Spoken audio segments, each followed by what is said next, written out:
Carolyn Mastin, our fitness expert, and we're talking something today that's really interesting to me because I actually haven't heard of this before, and I'm afraid I might be a victim of muscle imbalances, and you're going to tell us about that and how we can fix it. Yes, and you're not alone. Okay. I mean, it's something that everybody deals with, and muscle imbalances can be caused by, number one, a sedentary lifestyle, or number two, overworking that particular area.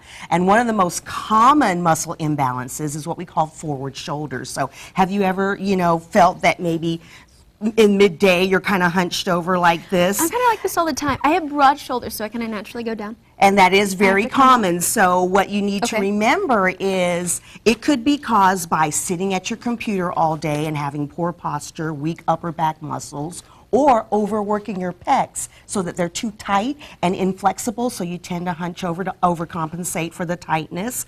And then what you want to try to do to remedy that is to do exercises that do the opposite. Pull it back. So one of the great things that we can do with dumbbells is, and I like to use this technique with beginners to kind of help them find the area that you need to strengthen to pull back the shoulders.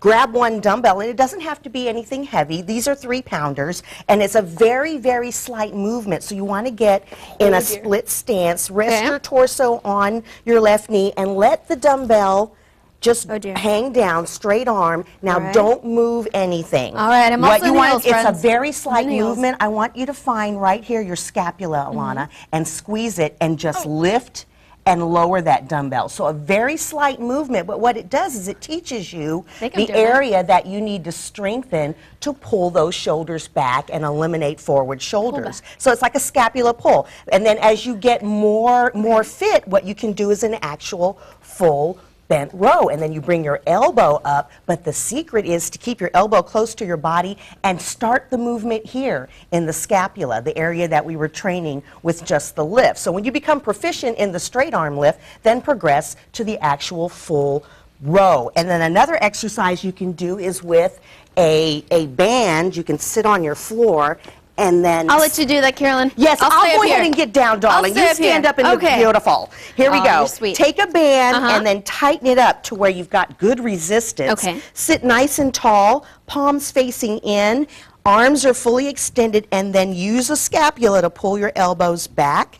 And then release it, keeping the band nice and tight. Again, strengthening the upper back. And you can even change your grip, palms down, bring your elbows up about shoulder level, but the entire time I'm using my scapula to start the movement and then fully ending it, fully extend it. Another thing you want to do to eliminate forward shoulders is to stretch, because remember, if you're overworking those pecs, you're going to have tight pecs and be forward with the shoulder. If you've got a pillow or I love these foam rollers.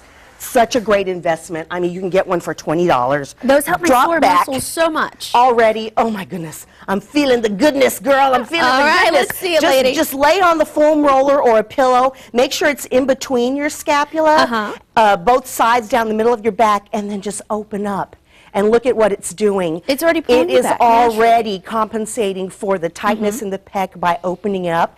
And then you can also, while you're in this position, practice your rib cage breathing. Breathe in deeply so that your rib cage expands as you inhale and exhale, again, helping to loosen up that tight pec area. You're so incredible. I hate to get you up from this comfortable position here, but I know we're running out of time. We have one last I believe it's our hip flexors. It's your hip flexors. That's another tight area caused by overflexion of the hip. Any exercise, kicking, running, cycling. And if you're at home, what you can do, if you don't have knee issues, you can do what's called an assisted hip flexor stretch. Would you say this is the best stretch, perhaps? This is one of the best stretches for the hip flexor. But just step in front of your ottoman at home while you're watching television, put a pillow down to pad your knee, and then drop down. You're going to feel this whole area here open up. And then if you have knee issues and can't drop down and support on a pillow, you can do this. Lay on the ottoman, for heaven's sakes. Keep it comfortable.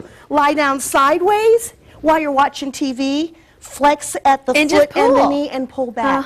And then remember, another key component is warming up before you work out for the hip flexor. So you can just do really easy hip swings, just starting down and pressing forward. You know, my favorite thing about everything that you share with us is you can do everything at home. You sure can. Why go to a gym? You can do this at home. Exactly. Carolyn, you were full of great ideas. And of course, you might have some more for Carolyn. We're going to put some information on the screen for you to contact her. This is Carolyn Mastin, one of my favorite people in the whole wide world. I go to her for just about everything. Come Fitness.